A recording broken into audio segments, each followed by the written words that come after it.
hello lovely humans, and welcome back to my channel. If you are watching this on Wedding Chicks or over on Facebook, thank you so much for stopping by. Today, we are going to talk about whether you need a wedding planner or not. And this is a question I get asked all the time, both from you guys as viewers and clients that I deal with on a daily basis. Do I need a full service wedding planner? And my response to that is usually a list of questions.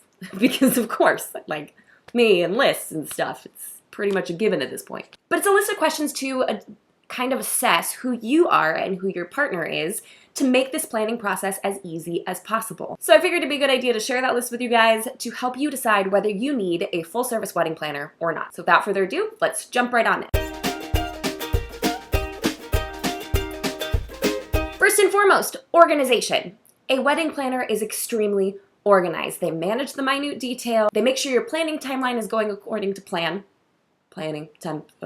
They're on top of vendor communication. They help you remember when to book things. They help you remember when to get stuff done. They are just organized and they are on top of those little itty bitty details. If that sounds like you may not need a wedding planner. If you can stay on top of all of those swirling items around you, that's actually a really, really good thing because that will make your planning process a whole lot easier. However, if you find yourself to be generally disorganized and have a hard time keeping track of when things are supposed to happen and when you're supposed to make payments and, keeping track of your budget, then perhaps hiring a full service planner would be a better option for you. Number 2, procrastination.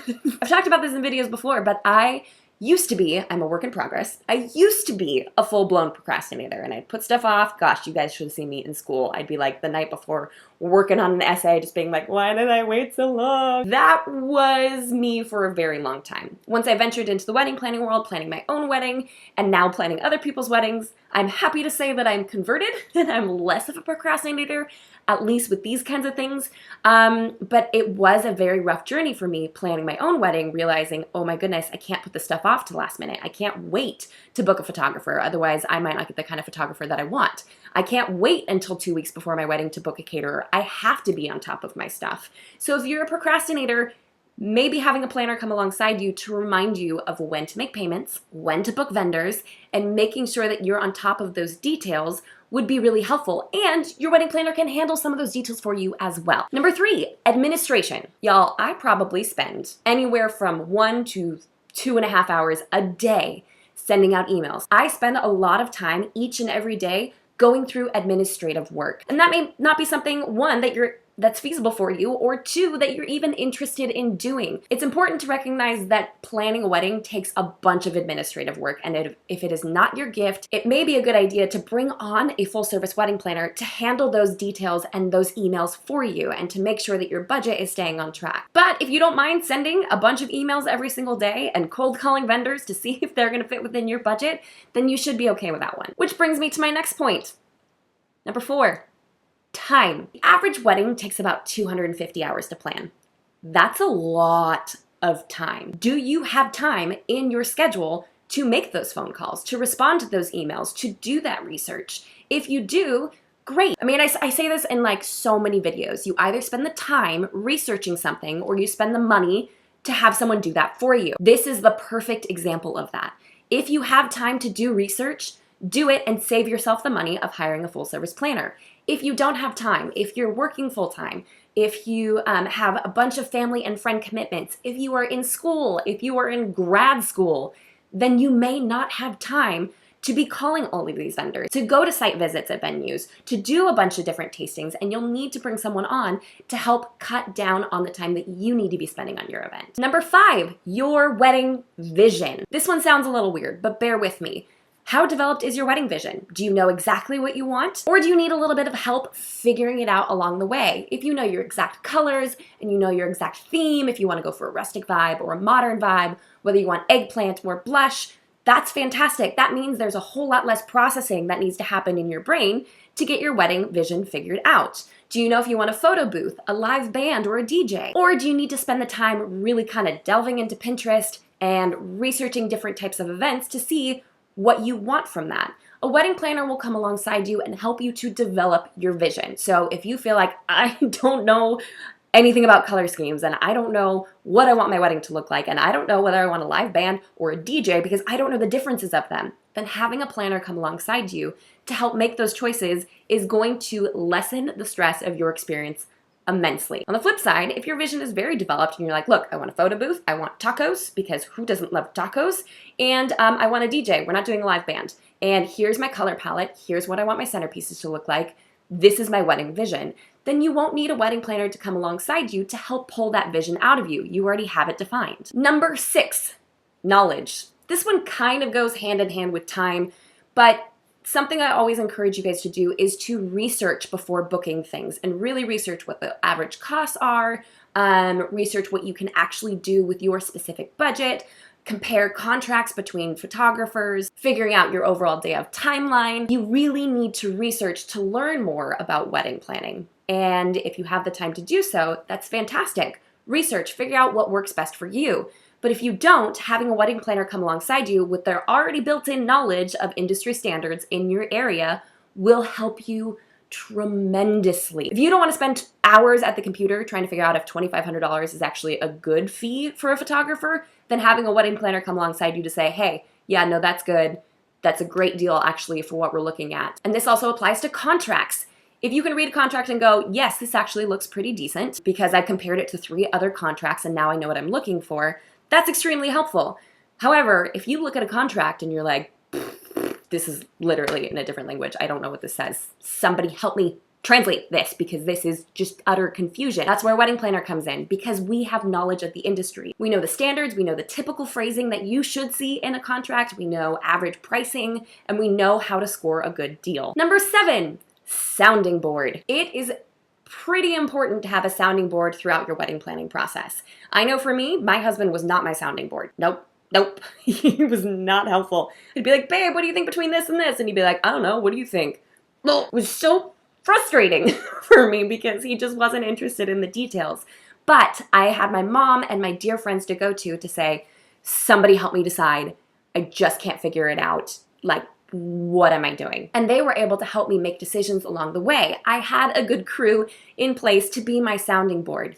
Take a look at the people around you. Take a look at your fiance. Take a look at your parents, at your friends, and see if they could be a sounding board for you. Someone to really help you kind of go through those decisions when you find yourself stuck in a hard place. If you don't have one, book a planner, because your planner will be your sounding board from start to finish, from all of like the silly little details of, should I do an ivory napkin or a white napkin, to the big details of, do we do a first look? Do we not do a first look? That's what a wedding planner is there for, because we have that knowledge. We can be your sounding board and talk you through the process to help you figure out what's the best fit for your wedding day. Number 8, your specific personality is very important. Wedding planning means a lot of networking with complete strangers and hoping that they'll become friends throughout the process. If you are introverted or if you just don't like people in general, then perhaps bringing on a wedding planner to kind of help be the interim communicator for you would be an excellent decision. However, if you're like me and you love making new friends and you just want to talk to everybody you pass on the street, you may not need a planner because you don't mind reaching out, chatting with people. I'm definitely an extrovert. Wedding planning was a fun process for me in that respect because I just got to talk to a bunch of people. Much like, you know, the whole reason that I started this channel, because I just get to talk to a bunch of people. I just like talking.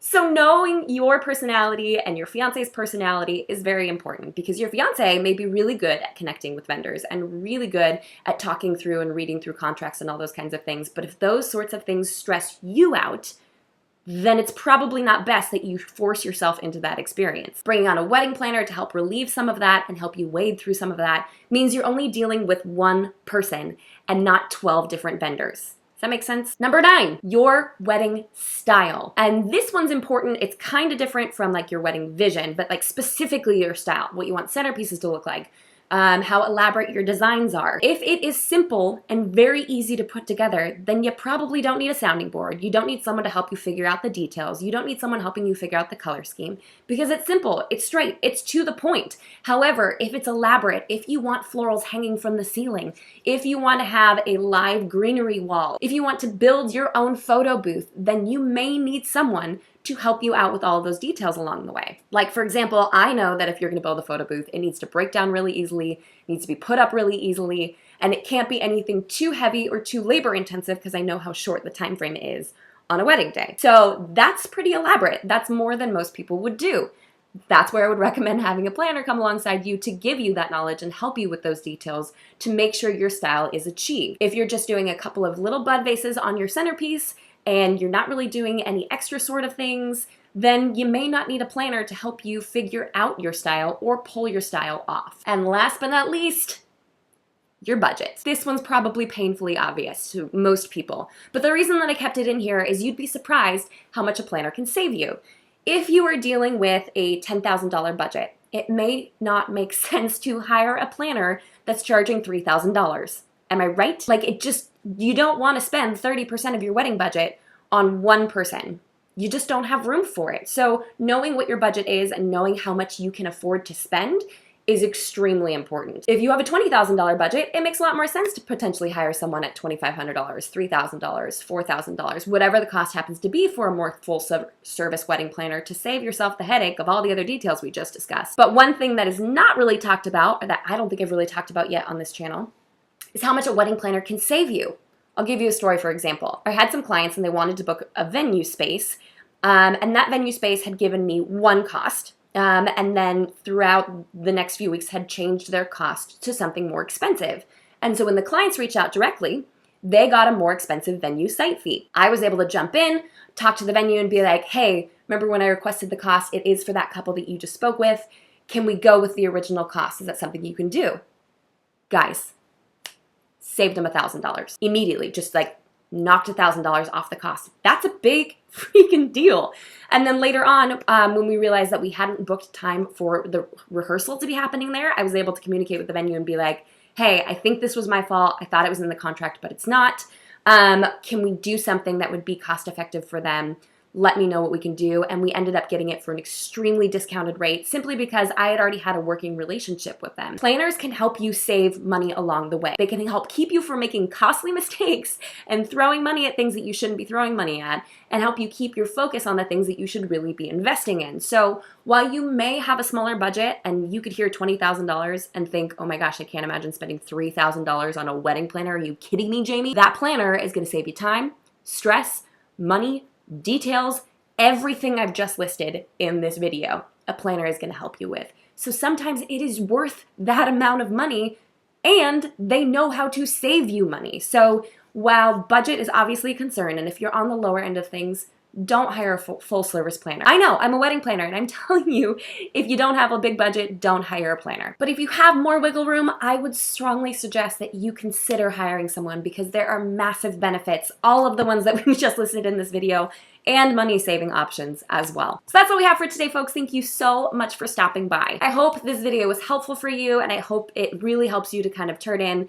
and look at yourself and look at your fiance and who you are to see, do you really need a wedding planner? Is this something that you really need in your wedding planning process? As always, a huge shout out to my gal pals over at Wedding Chicks for hosting this week's video. And until next week, bye guys.